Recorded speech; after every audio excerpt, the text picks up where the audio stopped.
The first crack in my world appeared on a Thursday evening, sharp and unexpected, like glass shattering on tile.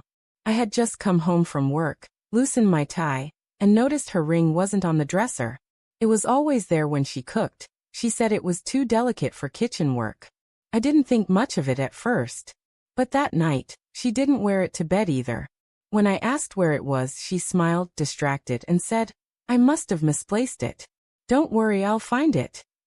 Something in her tone unsettled me. Too casual, too rehearsed. That ring wasn't just jewelry.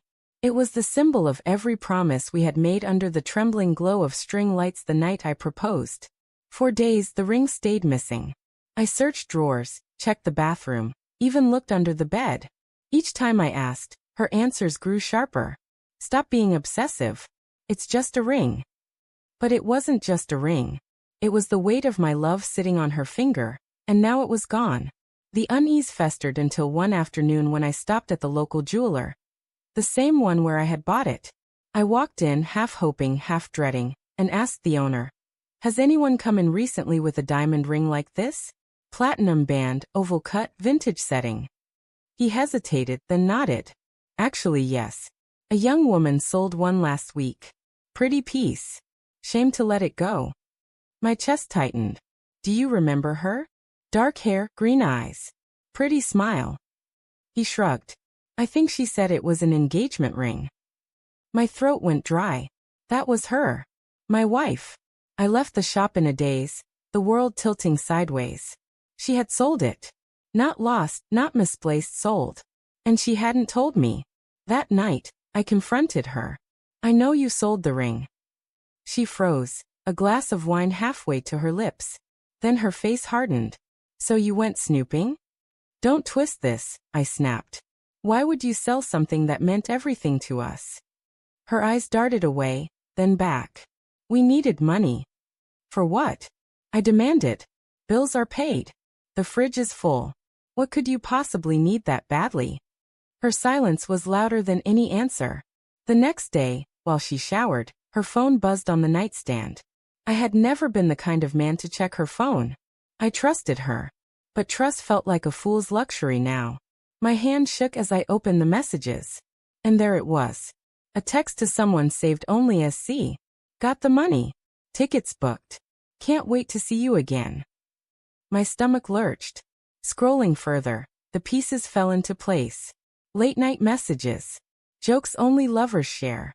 Plans for Paris. She wasn't saving money for us. She was funding a trip with him. And him wasn't just anyone. C was Chris. Her ex. The one she swore she never spoke to anymore. The one she said had been a mistake, a closed chapter. My hands trembled as I kept reading. He asked about the ring. I told him it's gone. He's suspicious. "Doesn't matter. Soon I'll be with you. We'll drink wine under the Eiffel Tower like we always dreamed." My vision blurred. I couldn't breathe. The woman I thought I knew, the woman I vowed to spend forever with, was planning to run off with her past, funded by the very symbol of our future. When she came out of the shower, wrapped in a towel, she smiled faintly, as though nothing was wrong. "You're quiet tonight. Everything okay?" I looked at her, really looked at her, and for the first time, she felt like a stranger. "I saw your texts," I said. The blood drained from her face. She didn't deny it. She didn't even try. Instead, she sat on the edge of the bed and whispered, "I didn't mean for you to find out like this." "Like this?" My voice cracked. "You mean you were planning to let me discover it when you just didn't come home one day?" Her eyes filled with tears, but they weren't tears of remorse. They were tears of being caught. Chris and I, we had something unfinished. When I saw him again, all those feelings came back. I tried to fight it, but you didn't. I cut in, my anger scorching every word. You didn't fight it.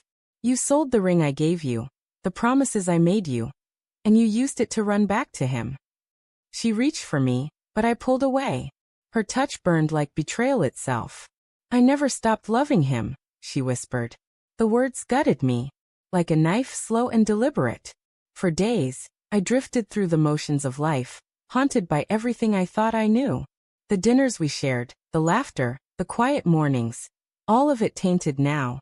I couldn't look at her without seeing lies etched into her smile.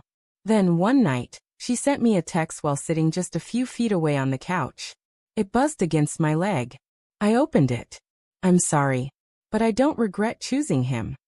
That was it. No apology that could heal, no explanation that could justify. Just a confession that twisted the knife deeper. I stood, grabbed my coat, and walked out into the cold night. The air stung my lungs, but it was cleaner than the poison inside that house. I didn't know where I was going, only that I couldn't stay.